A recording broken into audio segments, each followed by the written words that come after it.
IAS ಅಧಿಕಾರಿ Rohini versus IPS ಅಧಿಕಾರಿ Roopa case. Roopa ದಾಖಲಿಸಿದ್ದ ಕೇಸನ್ನ ರದ್ದು ಕೋರಿ ರೋಹಿಣಿ ಸಿಂಧೂರಿ ಹೈಕೋರ್ಟ್ ಮೆಟ್ಟಿಲೇರಿತು. ರೋಹಿಣಿ ಸಿಂಧೂರಿ ಸಲ್ಲಿಸಿದ್ದ ಅರ್ಜಿಯನ್ನ ಧಾರವಾಡ ಹೈಕೋರ್ಟ್ ಪೀಠ ವಜಾಗೊಳಿಸಿದೆ. ರೋಹಿಣಿ ಸಲ್ಲಿಸಿದ್ದ ಅರ್ಜಿಯನ್ನ ವಜಾಗೊಳಿಸಿದೆ ಧಾರವಾಡ ಹೈಕೋರ್ಟ್ ಪೀಠ. ರೋಹಿಣಿ ವಿರುದ್ಧದ ಕ್ರಿಮಿನಲ್ ಮಾನನಷ್ಟ ಮೊಕದ್ದಮೆ ಕೇಸು ರದ್ದಿಗೆ ನಿರಾಕರಿಸಿದೆ ಕೋರ್ಟ್. ರೋಹಿಣಿ ಸಿಂಧೂರಿ ವಿರುದ್ಧದ ಕೇಸ್ ಮುಂದುವರಿಸೋದಕ್ಕೆ ಹೈಕೋರ್ಟ್ ಅಸ್ತು ಎಂದಿದೆ. ರೋಹಿಣಿ ಸಿಂಧೂರಿ ವಿರುದ್ಧ ಕ್ರಿಮಿನಲ್ ಮಾನನಷ್ಟ ಕೇಸನ್ನ ರೂಪಾ ದಾಖಲಿಸಿತ್ತು.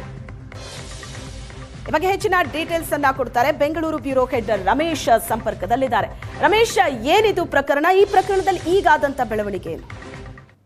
ಜೊತೆ ಕಳೆದ 3 ವರ್ಷದಿಂದ ಐಎಎಸ್ ಅಧಿಕಾರಿ ರೋಹಿಣಿ ಸಿಂಧೂರಿ ಮತ್ತೆ ಐಪಿಎಸ್ ಅಧಿಕಾರಿ ಡಿ ರೂಪಾ ಅವರ ನಡುವಿನ ಒಂದಷ್ಟು ಮುಸುಕಿನ ಗುದ್ದಾಟ ಏನಿದೆ ಅಂದ್ರೆ ಅವರ ಇಬ್ಬರ ವೈಯಕ್ತಿಕ ವಿಚಾರಗಳಿಗಾಗಿ ಸೋಷಿಯಲ್ ಮೀಡಿಯಾಗಳಲ್ಲಿ ಸಾಕಷ್ಟು ರೀತಿ ಅಂದ್ರೆ ಪೋಸ್ಟ್ಗಳ ವಾರ್ ನಡೀತಾ ಇತ್ತು. ಅದರಲ್ಲಿ ಪ್ರಮುಖವಾಗಿ ಡಿ ರೂಪಾ ಅವರ ವಿರುದ್ಧ ರೋಹಿಣಿ ಸಿಂಧೂರಿ ಅವರು ಒಂದು ಪೋಸ್ಟ್ ಅನ್ನ ಮಾಡಿದ್ರು 2023 ಫೆಬ್ರವರಿ 19ನೇ ತಾರೀಕು. ಅಂದ್ರೆ ರೂಪಾ ಅವರು ಮಾನಸಿಕ ಸೀಮಿತತೆಯನ್ನ ಕಳ್ಕೊಂಡಿದ್ದಾರೆ, ಗುರುತರವಾದಂತಹ ಒಂದು ಜವಾಬ್ದಾರಿ ಹುದ್ದೆಯಲ್ಲಿದ್ದಂತವ್ರು ಈ ರೀತಿ ಮಾಡೋ ಸರಿಯಲ್ಲ, ಅವರು ಎಲ್ಲ ಒಂದ್ ಕಡೆ ತಮ್ಮ ವೈಯಕ್ತಿಕ ಕಾರಣಕ್ಕಾಗಿ ಎಲ್ಲಾ ಕಡೆಯೂ ಕೂಡ ಈ ರೀತಿ ಆರೋಪಗಳನ್ನ ಮಾಡ್ತಾ ಇದ್ದಾರೆ. ಅಂದ್ರೆ ಅವರಿಗೆ ಮಾನಸಿಕ ಸೀಮಿತತೆ ಕಳೆದುಕೊಂಡಿದ್ದಾರೆ, ಗೆಟ್ ವೆಲ್ ಸೂನ್ ಅನ್ನುವಂತ ರೀತಿ ಒಂದು ಏನೋ ಪೋಸ್ಟ್ ಗಳನ್ನ ಮಾಡಿದ್ರು. ಈ ಒಂದು ಹೇಳಿಕೆ ಮತ್ತೆ ಎಕ್ಸ್ ಖಾತೆಯಲ್ಲಿ ಅವರು ಅದನ್ನ ಶೇರ್ ಮಾಡ್ತಾರೆ, ಲಕ್ಷಾಂತರ ಜನರು ಅದನ್ನ ವೀಕ್ಷಣೆ ಮಾಡ್ತಾರೆ. ಆ ಮೂಲಕ ಅದೇ ಕಾರಣಕ್ಕಾಗಿ ಅಂದ್ರೆ ಅವ್ರನ್ನ ವರ್ಗಾವಣೆ ಮಾಡ್ತಾರೆ. ಅದು ಯಾವುದೇ ರೀತಿಯಾದಂತಹ ಒಂದು ಪೋಸ್ಟಿಂಗ್ ಕೊಡದೆ ವರ್ಗಾವಣೆ ಮಾಡಲಾಗುತ್ತೆ. ಅವರಿಗೆ ಸುಮಾರು 6 ತಿಂಗಳ ಕಾಲ ಕೆಲಸ ಇಲ್ಲದೆ ಇರಬೇಕಾಗುತ್ತೆ. ಇದರಿಂದಾಗಿ ಸಾಕಷ್ಟು ರೀತಿ ನನಗೆ ತೊಂದರೆ ಆಗಿದೆ, ಮಾನನಷ್ಟ ಆಗಿದೆ. ಹಾಗಾಗಿ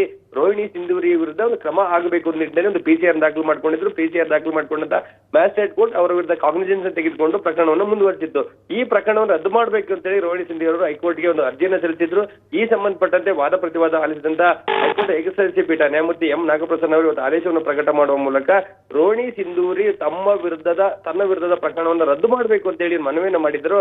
ಆ ಮನವಿಯನ್ನ ತಿರಸ್ಕಾರ ಮಾಡಿರುವಂತದ್ದು. ಆ ಮೂಲಕ ರೋಹಿಣಿ ಸಿಂಧೂರಿ ವಿರುದ್ಧ ರೂಪಾ ಅವರು ಸಲ್ಲಿಸಿರುವಂತ ಮಾನನಷ್ಟ ಮೊಕದ್ದಮೆ ಅದರಲ್ಲಿ 1 ಕೋಟಿ ರೂಪಾಯಿ ಅಂದ್ರೆ ನಷ್ಟವನ್ನ ಕಟ್ಟಿಕೊಡಬೇಕು ಅನ್ನುವಂಥದ್ದು ಮತ್ತೆ ಅವರ ವಿರುದ್ಧ ಕಾನೂನು ಕ್ರಮ ಆಗಬೇಕು ಅನ್ನುವಂತ ಒಂದು ಮನವಿಯನ್ನ ಮಾಡಿದ್ರು.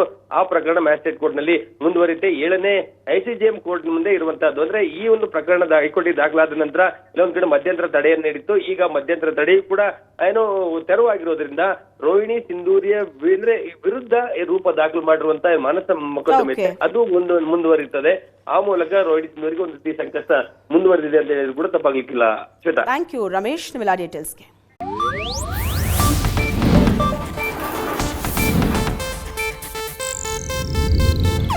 ಇದು ಏಷ್ಯಾನೆಟ್ ನ್ಯೂಸ್ ನೆಟ್ವರ್ಕ್ ಪ್ರಸ್ತುತಿ.